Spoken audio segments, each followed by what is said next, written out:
Bonjour, bonjour, bonjour, bonsoir, bonsoir. J'espère que vous allez bien, que la santé ça va, que les vôtres, tout le monde se porte bien. Alors aujourd'hui, je vais faire une vidéo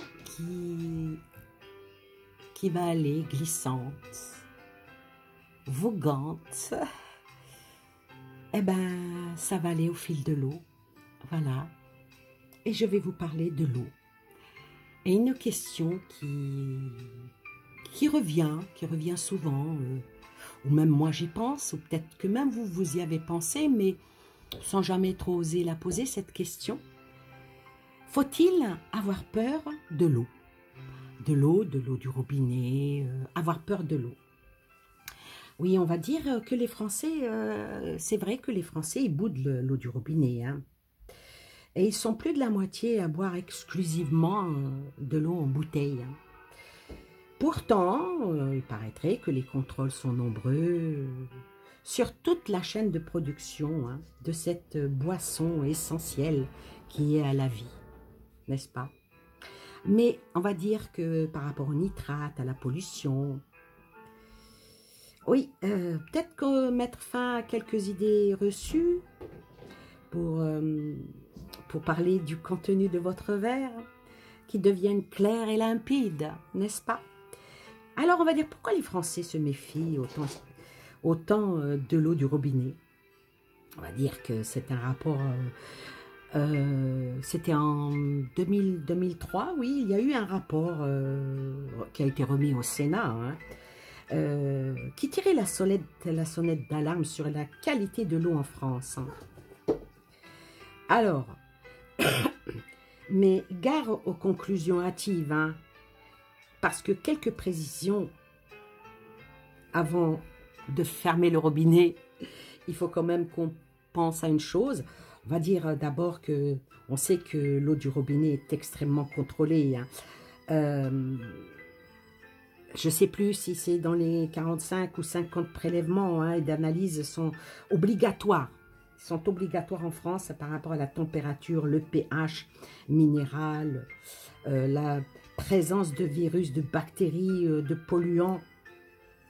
Je sais qu'en 2004, les mesures ont été effectuées dès la sortie du robinet et non plus seulement au niveau du compteur.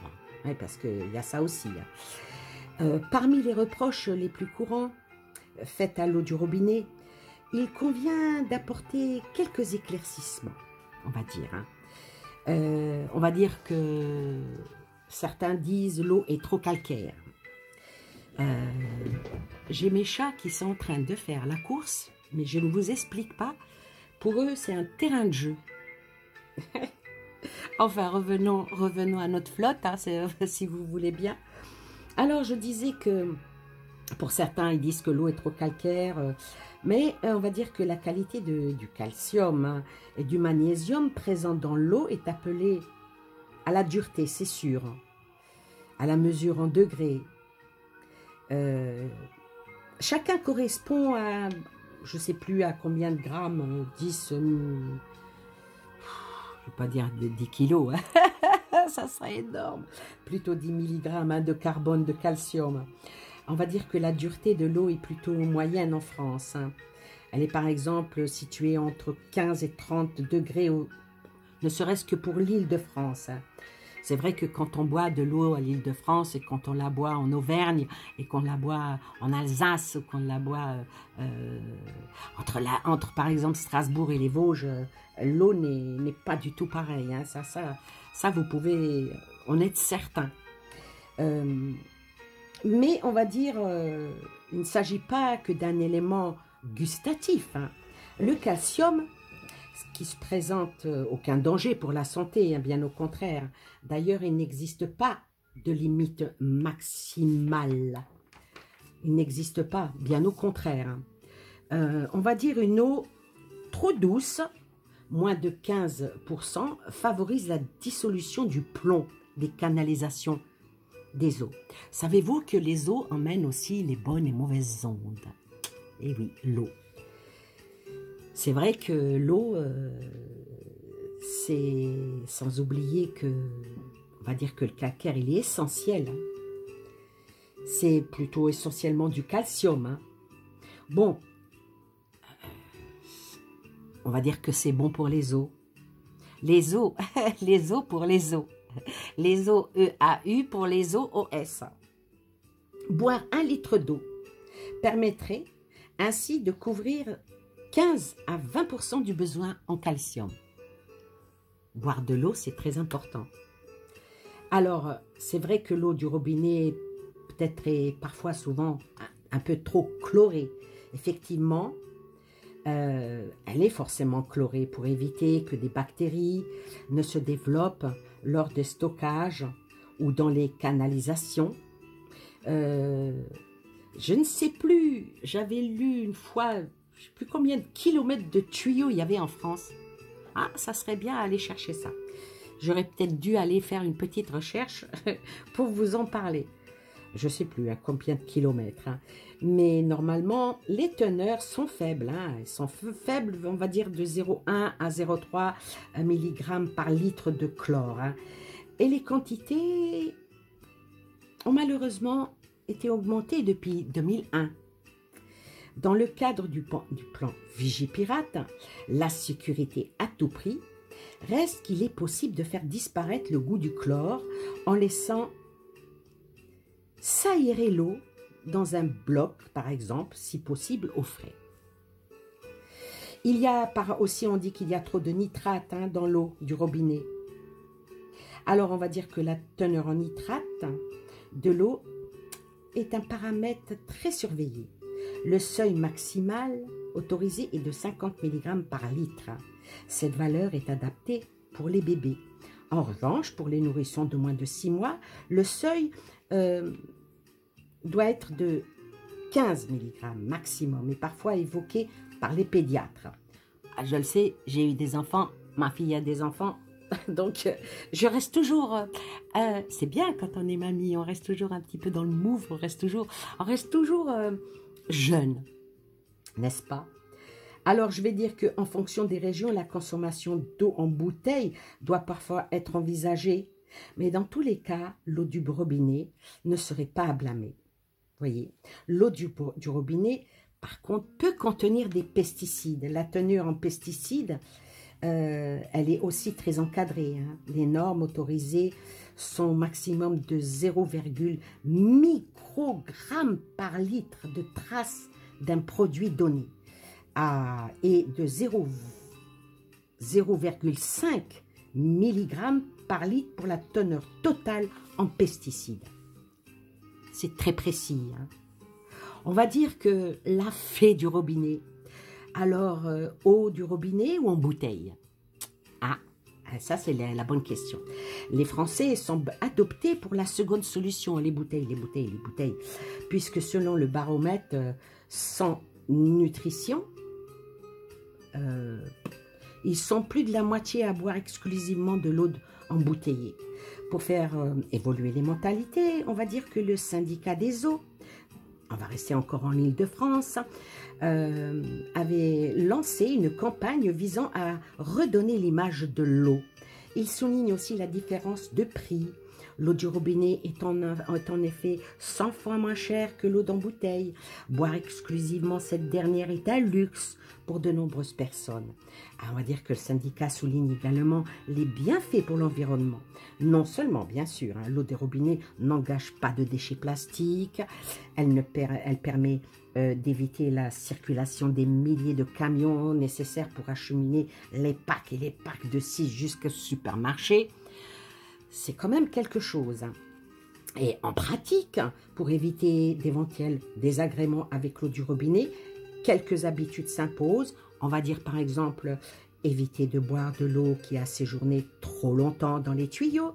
Revenez par exemple, quand vous revenez de vacances, il est bon de laisser un petit peu couler jusqu'à ce qu'elle redevienne fraîche. Même le matin, quand vous vous levez, ne remplissez pas tout de suite votre cafetière directement au robinet et vous la posez. Non, faites couler un petit peu d'eau. Et puis, n'utilisez pas l'eau chaude du robinet pour une boisson du type café ou thé. faites bouillir votre eau. Celle-ci étant stagnée dans le ballon, elle n'est pas conseillée en eau de boisson. Voyez? Il est préférable de faire chauffer l'eau froide pour en faire son thé, sa tisane, etc. Mais si vous mettez de l'eau du robinet dans un pichet pour le boire, ce qu'on fait souvent, hein, ne la conservez pas plus de 24 heures et gardez-la plutôt au réfrigérateur et à l'abri de la lumière. Dans certains pays, ils préfèrent faire bouillir l'eau hein, pour vraiment tuer toutes les cochonneries. Il y a des fois, même on ouvre le robinet, il y a une odeur d'eau de Javel. Hein, oui, ils traitent l'eau, ils traitent l'eau. Ça, c'est le côté de l'eau. Par contre, moi, ce que je voulais, où je voulais en venir, c'est que savez-vous qu'il y a une eau qui est vraiment bien spécifique, et c'est l'eau de Quinton.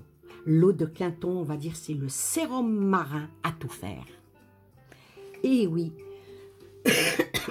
vous savez, cette eau, l'eau de Quinton, eh ben, elle est parfaite contre le stress, les saignements du nez, les diarrhées, ou même utilisée dans le cadre d'une cure de détox. L'eau ou plasma de Quinton est un remède de grand-mère qui trouve toujours sa place dans notre pharmacie. Mais de quoi s'agit-il exactement? Eh bien, tout commence dans un laboratoire, hein, le laboratoire de M.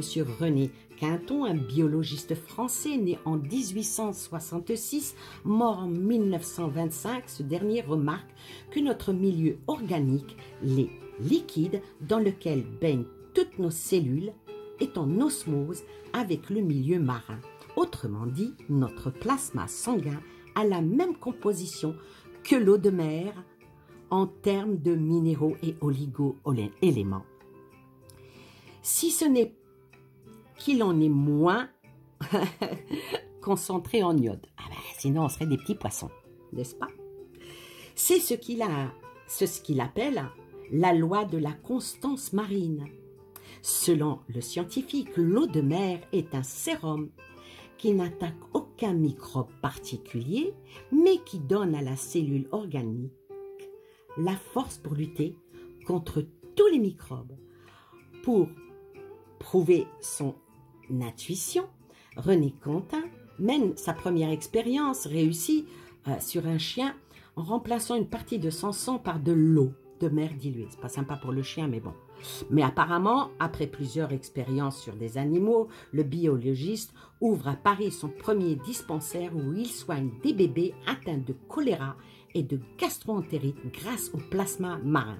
Aujourd'hui, le plasma de Quinton est un remède un peu oublié et on a davantage tendance à se tourner vers le sérum physiologique. Cependant, de nombreux naturophages et spécialistes de thémalisme utilisent le plasma de Quinton dans le cadre de cures de remise en forme.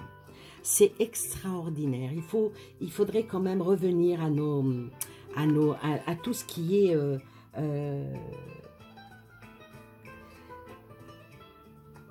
à tout ce qui est naturel. Voilà. Mais maintenant, il y a un autre sujet que je vais aborder par rapport à l'eau. Voilà, je vous ai parlé des bienfaits de l'eau, que ça soit l'eau minérale entre nous, c'est beaucoup mieux quand c'est en bouteille en verre. Hein, parce que les bouteilles en plastique, le plastique, ça reste du plastique. C'est comme par exemple boire une certaine boisson, vous savez la petite bouteille rouge là. Ah, je ne vais pas le nommer parce que j'aime pas ça. La canette rouge là. L'emblème du Père Noël, eh ben, en bouteille, elle n'a pas le même goût qu'en canette. Parce que ça bouffe un petit peu l'aluminium. Enfin, on ne va pas parler de boissons gazeuses, peut-être une autre fois. Mais là où je veux en venir, c'est que par rapport au virus qu'on a en ce moment, je me suis posé la question, et puis même en parlant avec les miens, est-ce que aussi ça ne serait pas dans l'eau pour avoir circulé autant de temps? Est-ce que certaines particules où était le virus, avec l'atmosphère et puis le fait que ça va dans l'air et que ça retombe, est-ce que l'eau n'a pas été quand même infectée par ça? Et vu que tout le monde boit de l'eau, on se lave avec. Sans compter que quand on va dans les WC, qu'on fait nos commodités et que les personnes qui l'ont, que ça s'en va et que l'eau, elle est on va dire les égouts, ils vont bien quelque part, ils vont dans la terre. Est-ce que quelque part, le virus n'aurait pas été aussi transmis par l'eau? On n'en parle pas de ça. Alors, par curiosité, on va poser la question. Je vais poser la question. Est-ce que ça peut répondre non, hein, c'est juste histoire de, par curiosité, on va dire. Où est-ce qu'il est? Il est là, mon jeu. Par curiosité, on va poser la question. Est-ce que l'eau qu'on a actuellement est aussi pure que l'eau que buvaient nos grands-mères? Ah, vous savez, avec la fonte des glaces, avec... il y a des virus encore qui vont sortir. Hein. Bon, là, je ne vais pas vous faire peur. C'est pas pour ça que... ce serait peut-être une autre vidéo. Alors, on va poser la question. Est-ce que l'eau que l'on boit et à laquelle on utilise et qu'on se lave avec, est-ce qu'elle est aussi pure que dans le temps? À la coupe.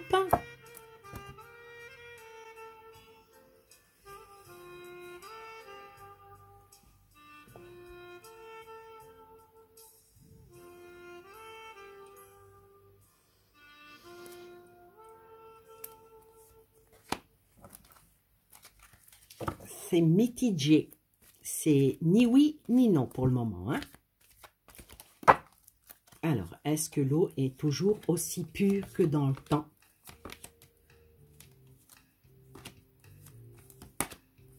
Est-ce que l'eau est aussi pure que dans le temps?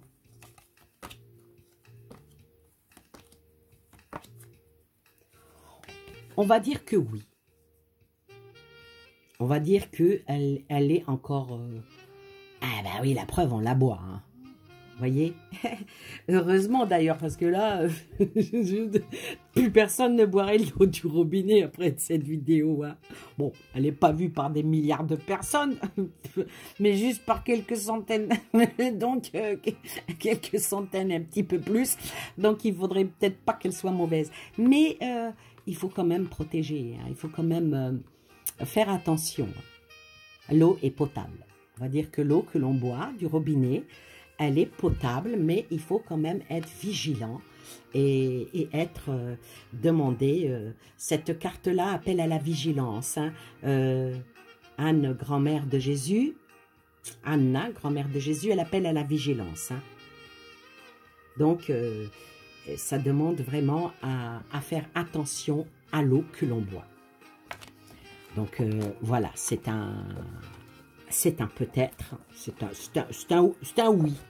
C'est un oui. Alors, on sait qu'elle est pure. Maintenant, la deuxième question, est-ce que, c'est une question, hein, est-ce que le virus de Covid a pu être transmis avec l'eau qu'on a bu ou l'eau dans laquelle on lave nos légumes parce que il s'est transmis un peu partout. Est-ce que il y a une possibilité que l'eau que l'on boit ait été contaminée par la Covid-19? Waouh, elle a sauté celle-là.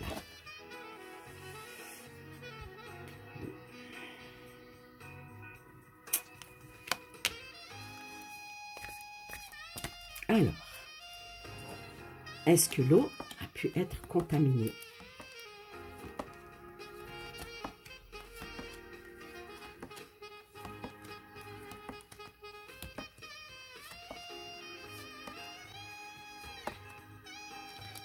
Apparemment, non. Apparemment, le virus n'est pas venu par la flotte. N'est pas venu par la flotte, c'est un nom, mais il y a quand même un petit quelque chose, quoi. Le petit quelque chose, parce que là, il est demandé de faire une pause par rapport à ça. Donc, l'eau est potable. L'eau, elle est peut-être pas aussi bonne que celle de notre mamie et notre papy, parce qu'ils allaient aller dans les puits, la puiser. C'était de l'eau qui venait vraiment de... là, elle passe par les tuyaux, elle passe par tout un cycle. Elle est quand même potable. Et il y a un tout petit pourcentage que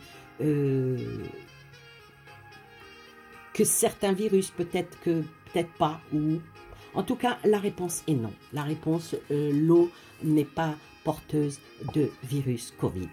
Voilà, ben, j'espère que ça a rassuré tout le monde, entre moi y compris. Moi y compris, l'eau n'a pas été contaminée par la Covid. Alléluia, ça c'est très très important. Maintenant, je vais faire juste un tout petit tirage. Un tout petit tirage par rapport qu'est-ce qui serait bon pour nous, pour notre corps, pour qu'on aille bien. J'aime bien cette petite pointe, pour qu'on aille bien.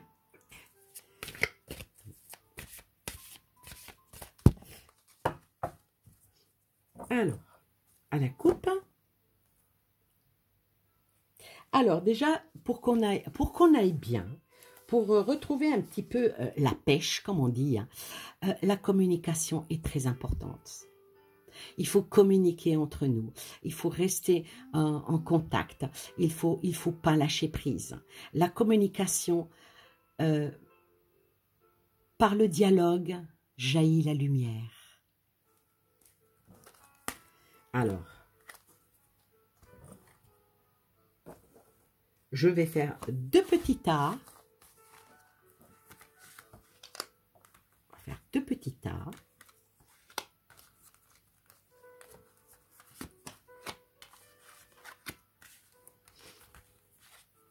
En espérant que vous trouverez la bonne réponse à vos questions pour avoir un certain bien-être. C'est très important. Je pense qu'en ce moment, on a besoin de ça. On a vraiment besoin de ça.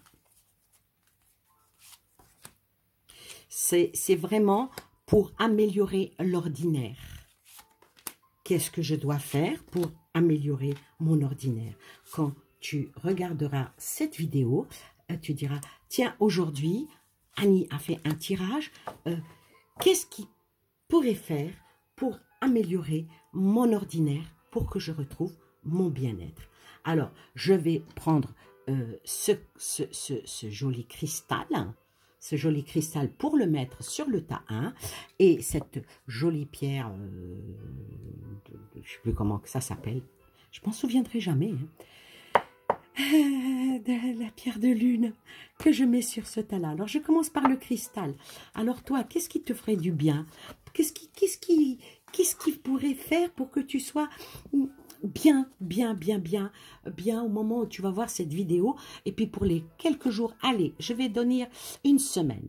Pendant une semaine, qu'est-ce qui te ferait du bien? Et qui pourrait te donner le moral? Alors, déjà... il faut que tu arrives à bien comprendre toutes les choses qui t'entourent. Il faut que tu analyses les choses qui soient autour de toi. Il faut que tu arrives à te dire, excusez-moi l'expression, et puis merde. Aujourd'hui, non. Ça fait du bien. Il faut aussi que... Oh, regardez, je dis, allez hop, on jette tout aux orties et me sort quoi? Elle me sort quand même la guérison du cœur. Alors oui, il faut absolument que tu reprennes du poil de la bête, que tu reprennes du poil de la bête et que tu guérisses ton cœur en tournant dos à tous tes petits tracas, tous tes petits soucis. Les petits tracas et les petits soucis, ben, tourner dos, ben, c'est exactement ça. Hein. Il faut que tu te laisses voguer. Peu importe où va le chemin, il peut t'emmener loin et au bon endroit. Il faut absolument que tu te dises, moi, aujourd'hui, je me laisse aller. Je me laisse aller. Et tu te laisses aller à quoi? Ah ben, à la spiritualité, que tu te laisses aller au plus profond de ton cœur, quelle que soit ta croyance, quelle que soit ton énergie, quelle que soit, que tu te raccroches à quelque chose que tu aimes, que tu te raccroches à quelque chose que tu aimes, et si tu le fais, la réussite est dans tes mains. Et tu trouveras un allègement. C'est pas merveilleux ça? Regardez-moi ça. À vous qui avez tiré ce tas-là, bravo. Bravo. On va voir, hein, l'autre tas, hein, c'est du... Je tire au hasard, hein, les cartes. Hein. Au hasard, mais bon, je suis guidée quand même. Hein, c'est pas totalement du hasard.